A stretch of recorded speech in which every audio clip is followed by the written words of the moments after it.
Hey everybody, Art Burns here. Hope you're all doing well today. I actually was outside for a little while trying to record this video, but it is so windy out there that you couldn't even hear my voice. Even though it's a gorgeous, beautiful blue sky out there with the white puffy clouds, it just wasn't possible. So I'm grateful for the opportunity to have gotten out there for a little while, and I'm even more grateful for the opportunity to have a place where I can record this video, even if the background isn't as gorgeous as it is outside. And so I hope that you're finding something to be grateful for as well today.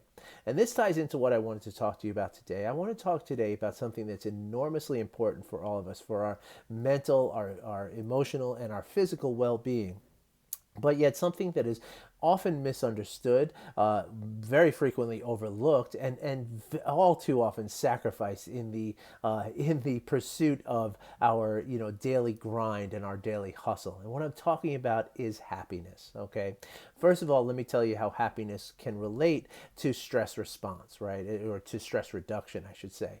The stress response in your body is always caused by fear on some level, right? Either fear, an actual event, that's the fight or flight response. That's if a bear is chasing you, right? Like that's going to be fear. That's going to motivate you to get the heck away from that bear and survive, right? But it doesn't have to be an event either, right? It could also be thoughts, or it could be emotions that are based in fear, right? You get some kind of phone call or an email, or you see something on Facebook, or you hear something about coronavirus statistics. Fear starts to get into your mind, and once that fear happens, you go into the stress response, right? And so happiness can be one of our greatest defense mechanisms against fear, right? Against the stress response, because there's no way for you to be happy and also feel fear at the same time. Those two things just can't coexist inside your mind. Your brain cannot process both those things at the same time. They are what psychologists call inversely prohibitive, right? So that when you're feeling happiness, that's a certain circuitry of your brain that's active, and your fear is a different circuitry. So you literally can't be experiencing both those things at the same time, right? The problem is that most people attach their happiness to events and circumstances, right? And their events and their circumstances actually wind up causing fear, okay, based on whether it's making them happy or sad. And I'm going to explain to you how that works. But before I do that, I want to let you know that despite what most people don't even notice, is that we all have this baseline of happiness to which we're always going to return, right? So when something good happens, it doesn't last forever. Eventually you come back down to this baseline. When something bad happens, that also doesn't last forever, and eventually you rise back up to this baseline. The really important, great news that I have for you is that we can elevate this baseline, okay? It is movable.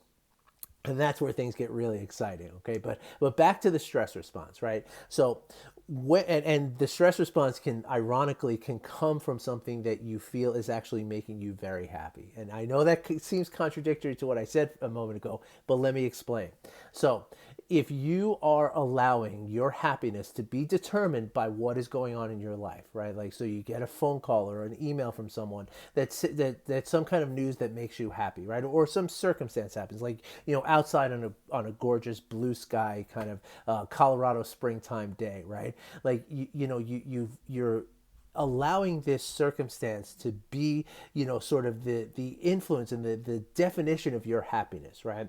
And so when that's happening, right, the natural inclination of the mind is to cling to the things that are making us happy, right? So when you're outside on a gorgeous day and you're feeling like, oh my gosh, this is so beautiful right now, the natural inclination of the mind is to say, but what about when it ends? Right?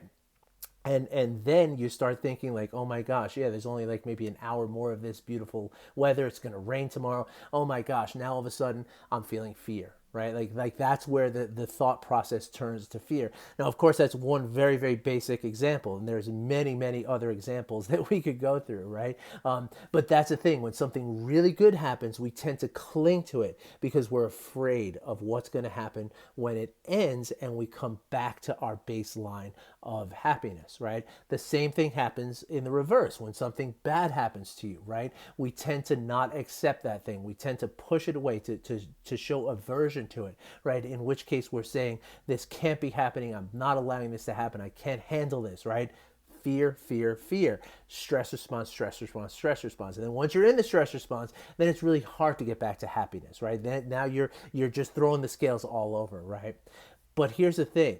When we can just pay attention to what is going on, even the most neutral situations, right? And you can, sort of allow yourself to be present with the very neutral things that are happening, right? And part of that means understanding the impermanence of things that are happening, right? And what I mean by that is that when we dwell within the present moment, right? Like when you are really paying attention to each present moment, then you're not worried about what happens when this thing is over. And you're also not worried about how this thing is never going to end if it's something bad, right? You kind of, by paying attention to the moment, you realize the impermanence of the moment, right? Or the circumstances that are presented by the moment, right? And in this way, once we can start doing that, our level of baseline happiness naturally arises, right?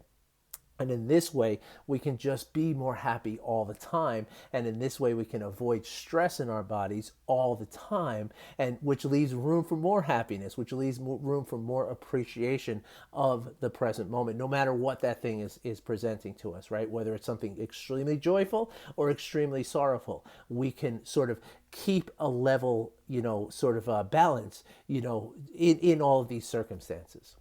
So if you'd like to learn more about this, and also to learn about how what kind of practices you can do to create this balance and elevate this baseline of your happiness, drop me a comment, send me a direct message. It's much easier than you might think. Believe me, it's certainly more simple than you might think. And I would love to share some stuff with you. So please hit me up if you're interested. Otherwise, thank you for listening. I look forward to sharing some more information with you tomorrow. And again, thank you for listening. I wish you well. Take care.